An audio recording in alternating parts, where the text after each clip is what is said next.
Tonight, WAND News investigates continuing our deep dive into artificial intelligence. As AI gets powerful, smarter, and faster, it's posing challenges for law enforcement. A closer look at how criminals are using AI and how law enforcement is racing to keep up.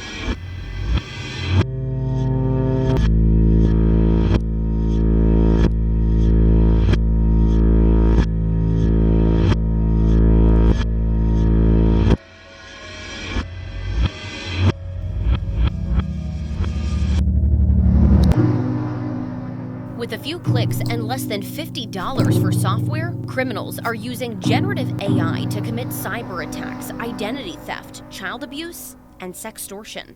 So it makes it more challenging for law enforcement to determine origin. The technology is developing faster than the ability to detect it.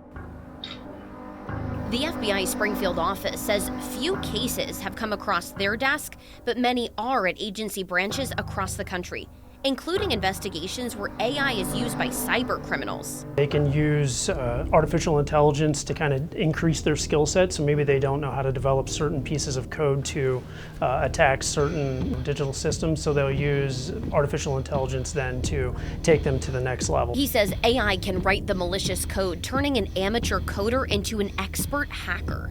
Is technology amazing, and are we going to find positive ways to use AI? Most definitely. But when it comes to this issue, when it comes to child sexual abuse material, the Attorney General is going to put the safety of children into that conversation. Christine Feller oversees the Internet Crimes Against Children Task Force in the Attorney General's office, also known as ICAC. She says her investigators are trained to look for AI material. So as far as our digital forensic examiners that we have, they have extensive training. She too says cases involving AI haven't come into the office yet, but her team is preparing.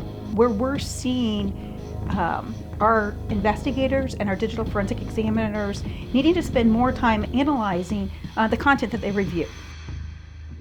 She says criminals are using AI to either take an image of a real child or teen and create child sexual abuse material, or generating photos and videos that are entirely fake. When you're looking to try to identify victims, we're in here, yes, do we want to catch the bad guys? But at the same time, we want to remove kids from the hands of these offenders. And these offenders aren't just, some of them are hands-on, but what we know is that they're collecting images from people all around the globe. And these children could be here locally, they could be in another state, they could be in Australia, they could be absolutely anywhere. Feller says this adds a challenge for investigators to determine if a real child has been harmed or if the image was artificially generated. You're looking at those images. Has this child been identified in the past? Is this a child that we have seen numerous times, maybe over the past decade? And when they're looking to see if it's a new victim, now what they might have to start considering is this AI? She says criminals are also using AI as they lure teens online. Oftentimes in these sextortion conversations, it'll start out where someone's probably posing as a hot girl and you've got a teenage boy chatting back. Maybe images do get sent because again, they're visual, they're not thinking long term, they're in the moment, they send that picture. But what we see though in those sextortion cases then is that the individual then flips on them, they demand money. Others may not even ask for pictures, but instead create deep fake nude images and use those to blackmail victims.